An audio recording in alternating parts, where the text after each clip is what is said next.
The committee is grateful for the tireless efforts of the Secretary General toward achieving a just and lasting solution to the question of Palestine in accordance with international law and relevant United Nations resolutions. In April, we urgently called on the Security Council to heed the General Assembly and the growing public demand for an immediate ceasefire in Gaza.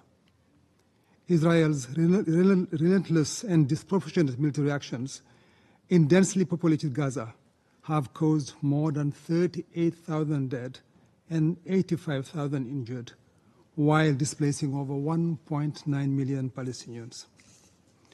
The Security Council must demand an immediate halt to Israeli military actions, reject the normalization of such atrocities, the wanton killing of non-combatant, including women, children, and the elderly. The Security Council must also demand an immediate halt of all violations being committed against the civilian population under Israel's occupation. We welcome the long overdue listing of those committing grave violations against children as detailed in this year's report of the Secretary General on Children and Armed Conflict. This step must contribute to accountability and help deter the heinous crimes being perpetrated against children in this prolonged conflict. Dear Council members, our collective inaction is shameful and exacerbates Gaza's humanitarian catastrophe. We must make our slogans a reality, support the Palestinian people's inalienable right to self-determination, and fulfill our commitment to leave no one behind.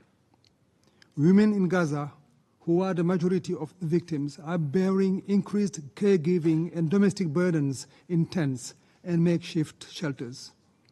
The situation worsens daily as families are forced to move from one Israeli designated so-called safe zone to another, none of which being actually safe, as they are all targets of Israeli bombings.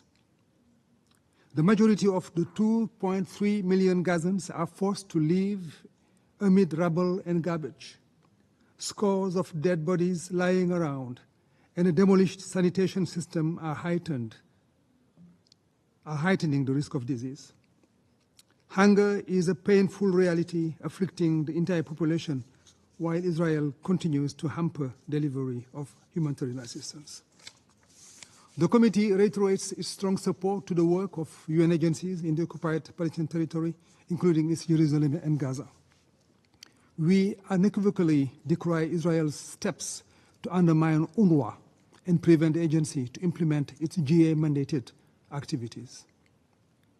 As the Secretary General stated at the recent UNRWA pledging conference, there is no alternative to UNRWA. We must protect its staff and mandate.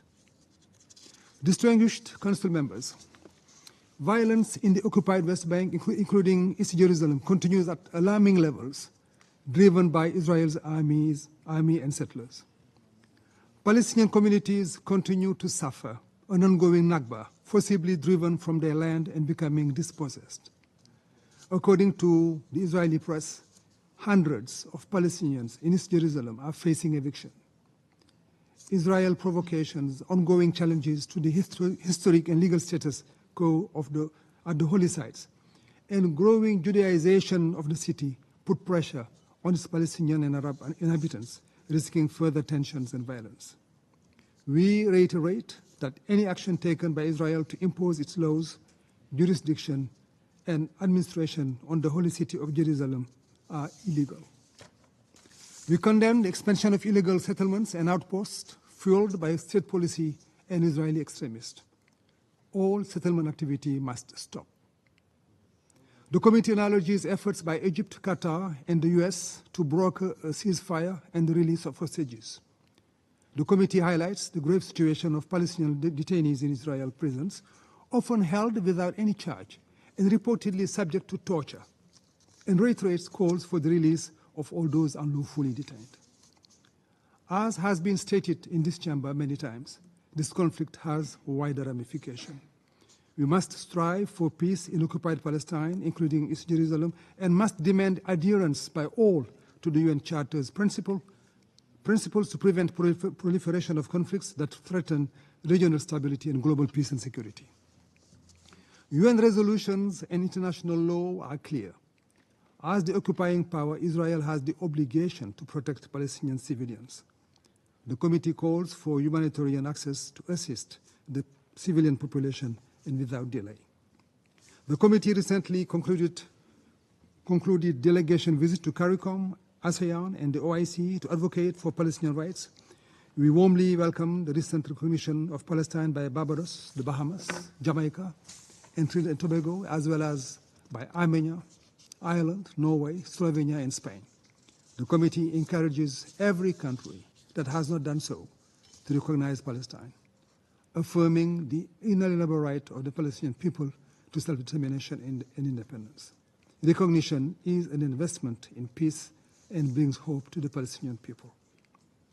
The committee calls on all member states to adhere to all provisional measures ordered by the ICJ, including those addressing the risk of genocide in Gaza, initiated by South Africa and other member states who deserve our praise.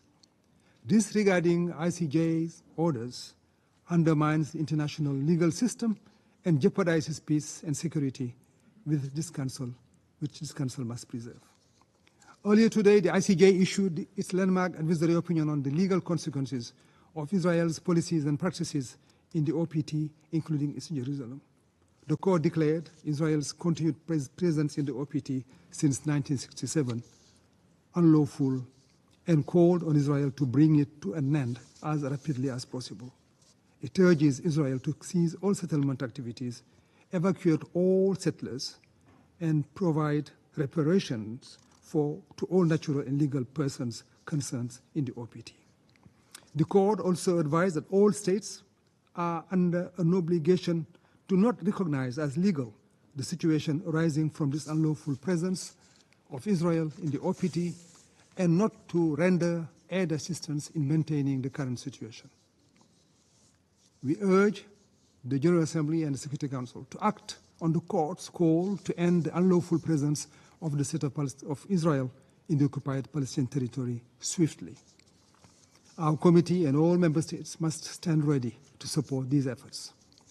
Let me conclude by reaffirming that the only viable scenario for a peaceful future is a two-state solution based on UN resolutions and international law, with Israel and Palestine living side by side in peace and security, and with East Jerusalem as the capital of the state of Palestine. I thank you.